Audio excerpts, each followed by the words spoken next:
My fiancée ended our wedding with a text after her ex offered her a trip to Paris. I sent her on a very different kind of journey, and now she's the one begging.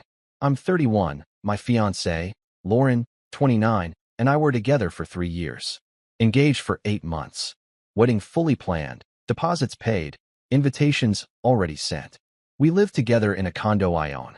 I work in commercial real estate development, which means long hours but stable money. Lauren works in marketing for a boutique fashion brand. She cares a lot about aesthetics, status, and how things look from the outside. That's relevant. For most of our relationship, things were fine. Not perfect, but stable. We argued about normal stuff. Money, schedules, her tendency to escalate small disagreements into full character assessments of me. She has a sharp tongue. I used to think it was just passion. Lately, I've been reevaluating that. About 2 months before the wedding, her ex resurfaced. The ex she always described as immature and beneath her. Apparently beneath her enough to DM her again.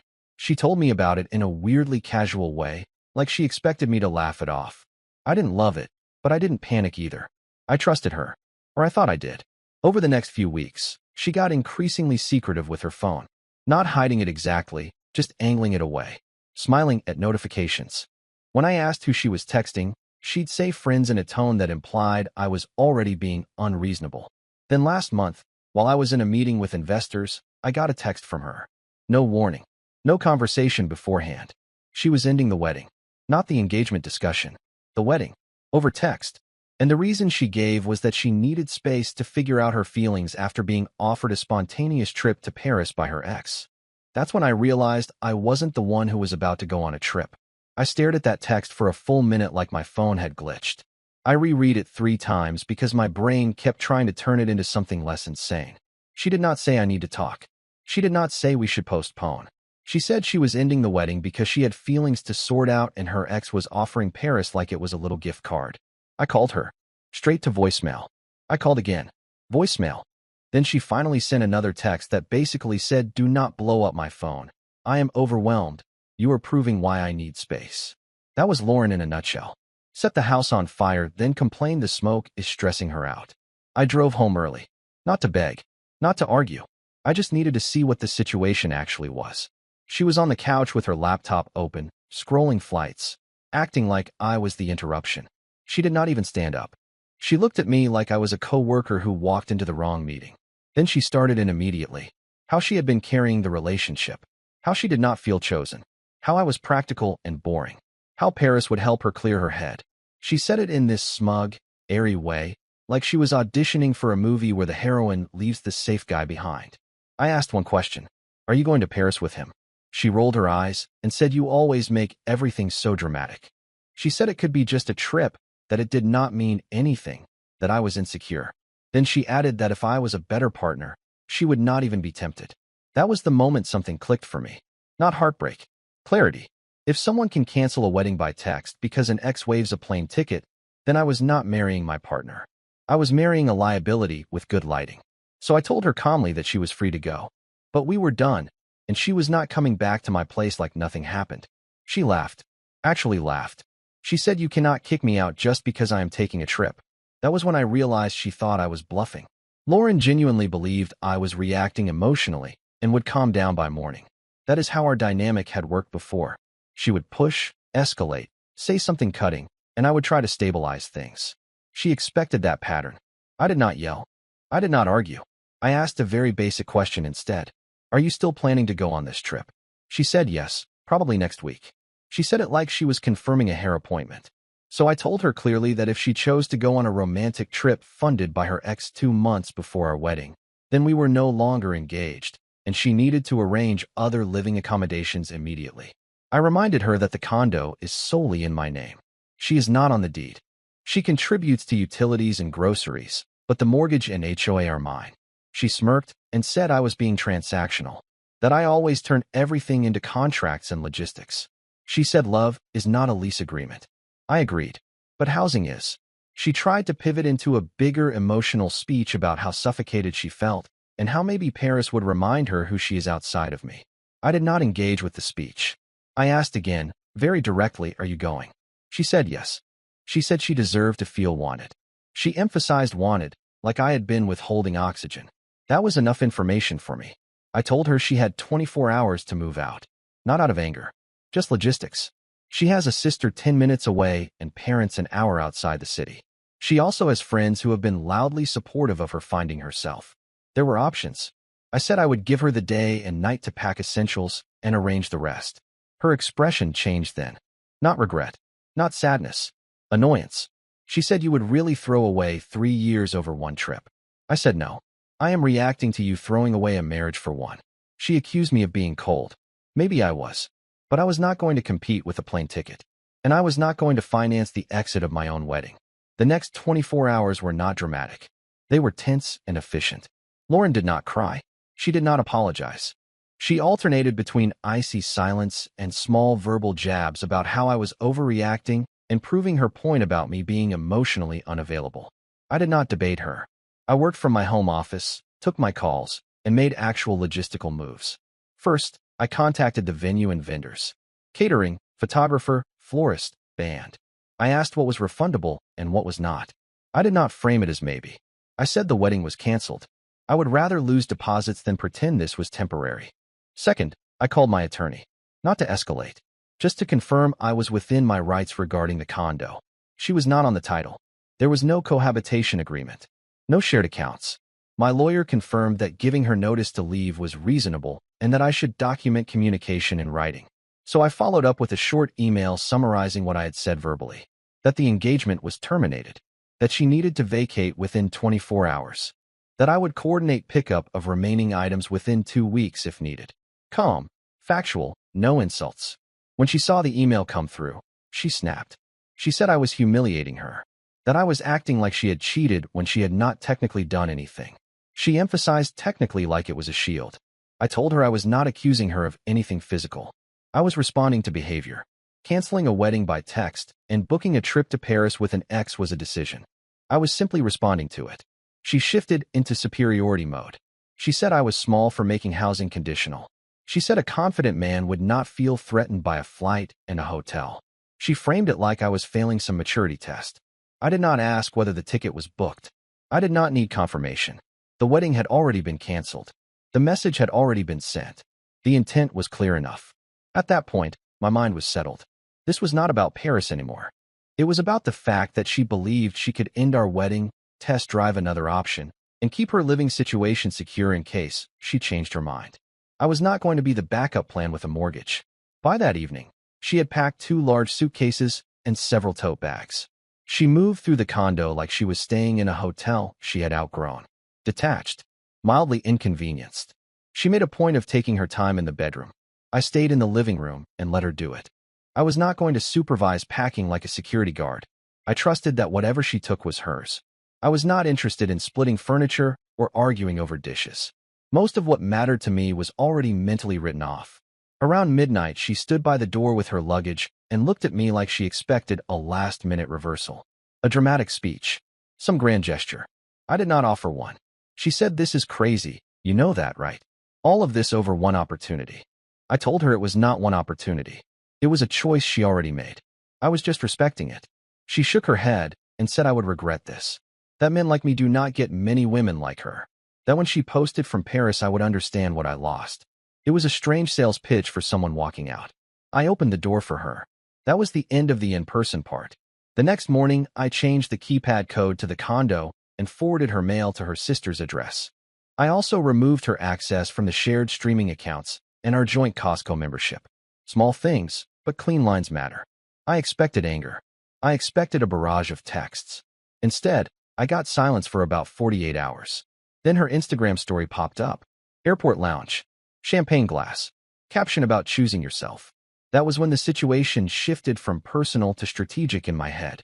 Because if she wanted a trip, I was about to send her on a different kind of journey entirely. I did not react to her story. I did not reply. I did not send anything passive-aggressive. I simply watched long enough to confirm what I already knew. Airport lounge. Champagne glass. Caption about choosing yourself. That was the last update I saw from her. Because right after that, I blocked her. Phone number first. Then Instagram. Then Facebook. I removed her from LinkedIn too, since she liked to curate there as well. I was not interested in front row seats to her experiment. and I was not going to give her access to me while she tested whether Paris felt better than stability. Blocking was not emotional. It was procedural. If she had chosen to end the wedding by text, she did not get ongoing access to me while abroad. Then I started tying off every remaining loose end. I contacted the venue and asked for written confirmation that our date had been officially released. I did the same with catering and photography. Anything refundable was sent back to my account since I had paid every deposit. I documented everything in a spreadsheet. Losses included. Clean ledger. I also sent a short email to our guest list. The wedding will not be taking place. Thank you for your understanding. No explanation. No drama. I was not going to participate in speculation or defend myself in group chats. Then I called the jeweler and initiated the return process for the engagement ring. It was within policy. That refund alone covered most of what we lost on deposits. I canceled our honeymoon flights to Greece as well. Those were in my name. I did not announce any of it. There was no performance. But by the time she was halfway across the Atlantic, the infrastructure of our engagement was already dismantled, and she had no way to reach me directly to test whether I was bluffing. That silence was intentional. She landed back in the country 5 days later. I did not know the exact time because I had blocked her everywhere, but I found out indirectly. My sister called me that evening and asked what was going on. Apparently, Lauren had started messaging mutual friends saying she could not reach me and that I was overreacting. That told me two things. First, she assumed I would be waiting. Second, she did not expect consequences to extend past the airport. About an hour after that call, there was a knock on my door. Not frantic, not desperate, controlled.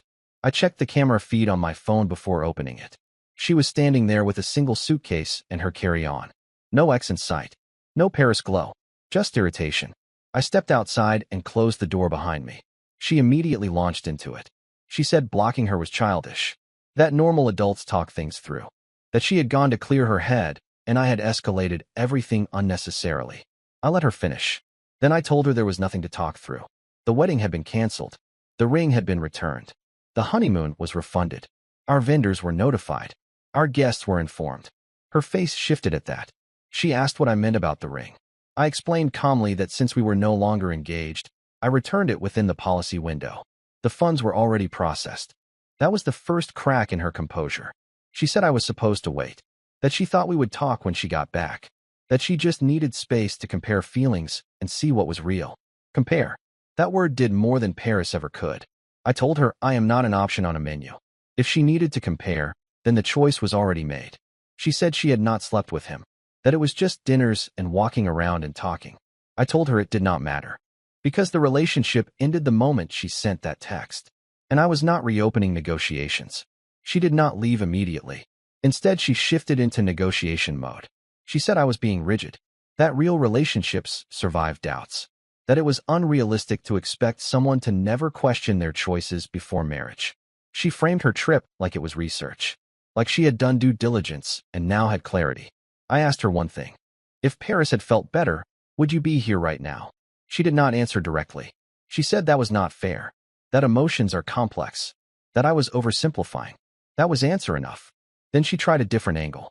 She said the ex was not what she remembered, that he was still immature, that he talked about himself constantly, that she realized I was stable and reliable. She actually used the word reliable like it was a consolation prize. I told her reliable is not an insult, but it is also not something you test drive against a backup. She stepped closer and lowered her voice.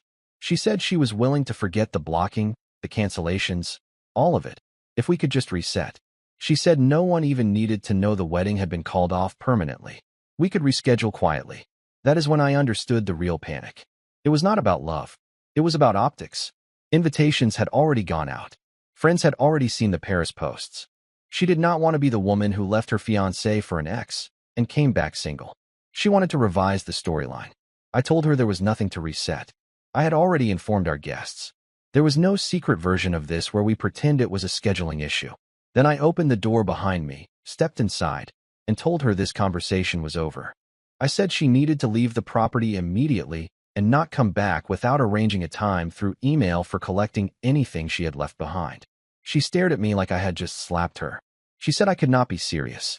I told her I was completely serious. Then I closed the door. I locked it, and I did not reopen it when she knocked again. She knocked for about 2 minutes. Not hysterically, not screaming, Just firm, controlled knocks like she still believed this was temporary. Then the knocking stopped. My phone started vibrating almost immediately after. Unknown number. I let it go to voicemail. Then another unknown number. Then a text from her sister asking if I could please be reasonable.